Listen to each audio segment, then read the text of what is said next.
out there that's watching. I hope everybody's having a good New visitor. first day of the new year. And want to go over a couple things. I'll have a couple videos coming out here before too long. Um, just going over some of the new stuff I have coming out for the LMT. Kind of explain what it is and how it works and everything. Obviously, because the truck hasn't come out yet, um, people are not that familiar with it, and I'm not completely familiar with it myself. But um,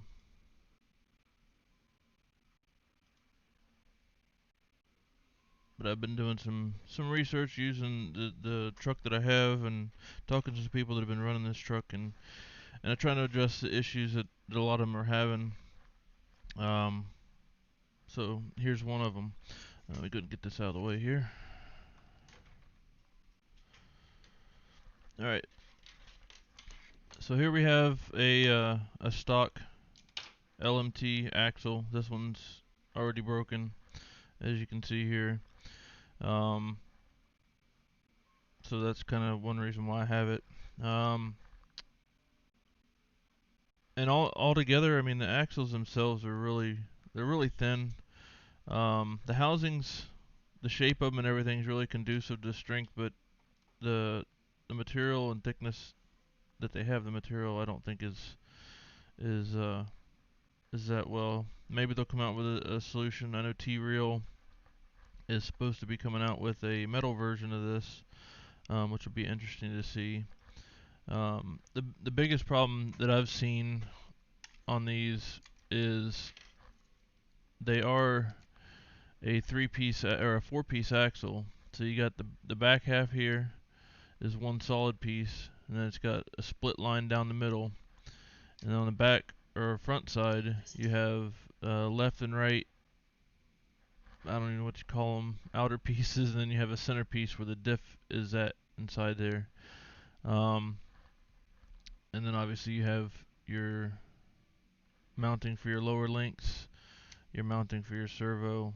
The upper links are fixed.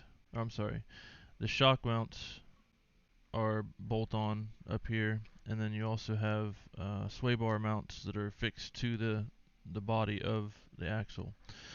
Um, there's another set of axle braces out there. I believe it's Freestyle RC offers them, and it's basically like a hoop that goes around here and ties the two ends together. Um, and from what I understand, they're pretty strong. I haven't tested them. I think Tony or CCXRC is the only one that actually tested those. I could be wrong, but nonetheless, this is my take on it. Like I said, based on what I see and the information that I got from the people that I've been communicating with about these, that have run these quite extensively. My goal was to create a product for this one to solve a problem or help eliminate a problem. Nothing's going to completely and totally eliminate it, but give me one second here. I'm gonna share this out real quick. Um,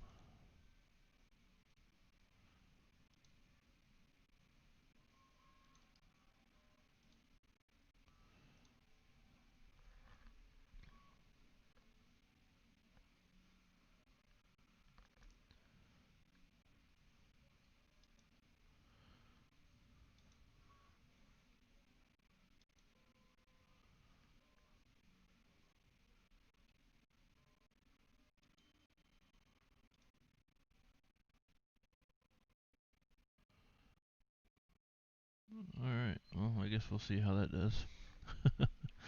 I'm using a new OBS, so I'm not sure how um, this is going to come out. But nonetheless, if you're watching, if you can leave me a comment, let me know. Is it sound okay? Does it look okay?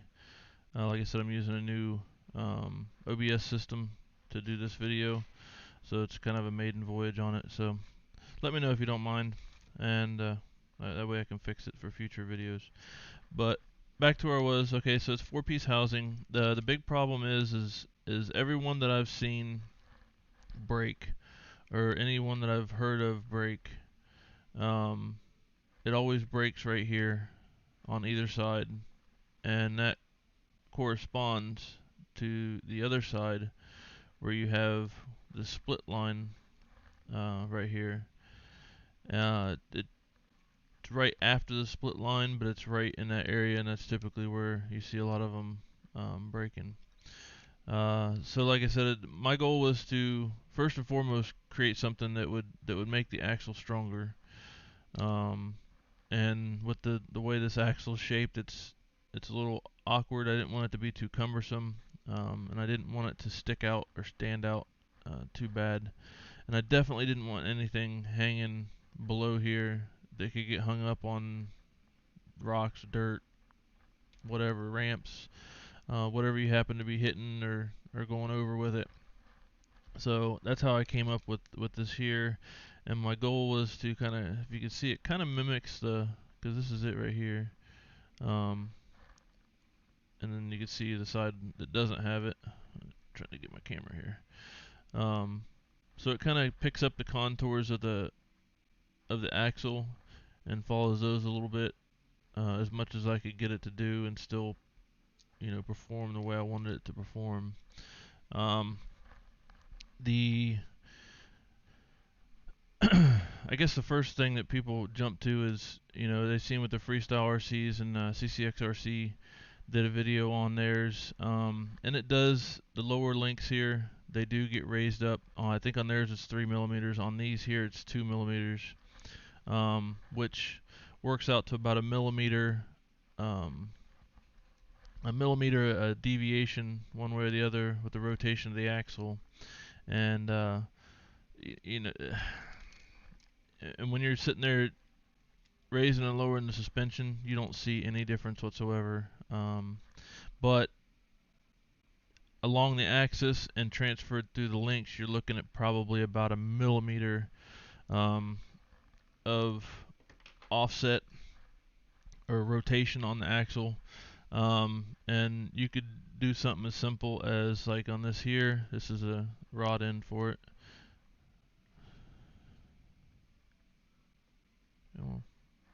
Anyways, you see the washer on there, and then you screw your rod end back on it, and that gives you your space you need on this to counteract the offset here, to give you a little bit more length on your rod, so the axle's not twisted.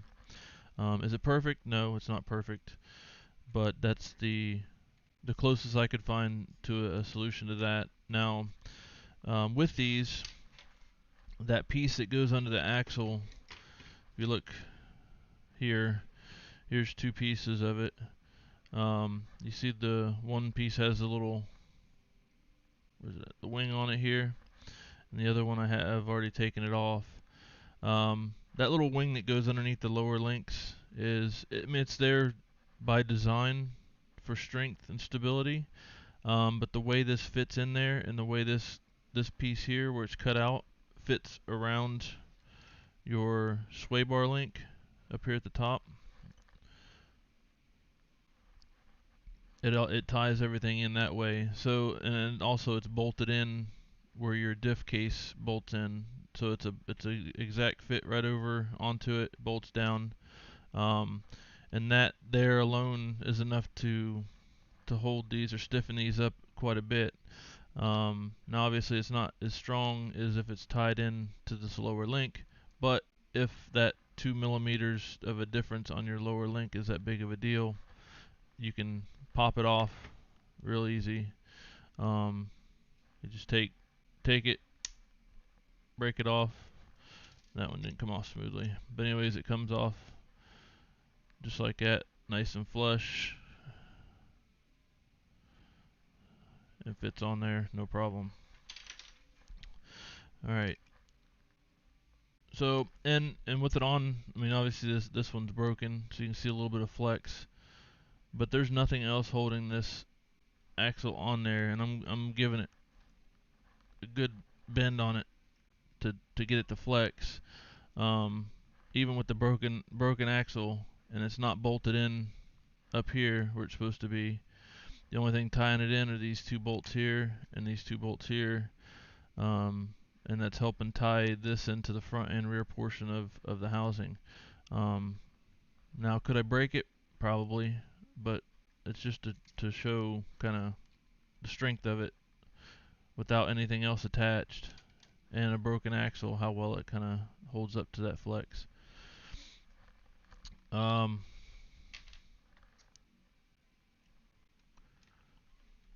it's also grooved out on the holes to where these little nipples that stick down from the lower link mount, they fit right in there, just like they would on the stock housing. They follow the contours of it and everything. So, in a nutshell, that's kind of the breakdown of these. This is just my version of it.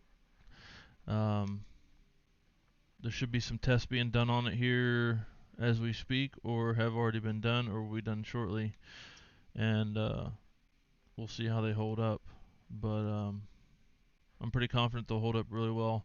Another thing too is I kind of mentioned it, is where the brace wraps around the upper link here. It's a tight fit on both sides to keep the movement down, as well as over here up against the diff. It allows, trying to get the camera right, at the diff here, it allows the load or the strain from out on the end of the axle to transfer into the diff case, um, as another point of keeping it from flexing too much. Um, Again, like I said, nothing's 100%. This is just my attempt to try to make things a little bit better. And to show you kind of how they go on, it's pretty straightforward. They got a groove down the center that lines up with the center spine of the diff. You just take it, set it straight over it, just like that. Press it down into place. Put your lower link mount back on. It comes with two new bolts for this that are a little bit longer to make up for the difference, as well as four altogether for both sides, to replace these here to go in a little bit further on there as well. Um, but other than that,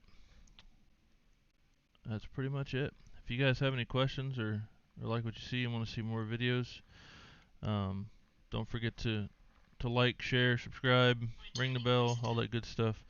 And I'll be coming out with some more videos actually probably today, so you might see more than just this one. But at any rate, I hope everybody has a good New Year's. I hope it's off to a good start for you, and I have a lot more coming out for not only the LMT but for the SMT as well, and my custom chassis that I have for the SMT and the LMT uh, that will be coming out in the new year.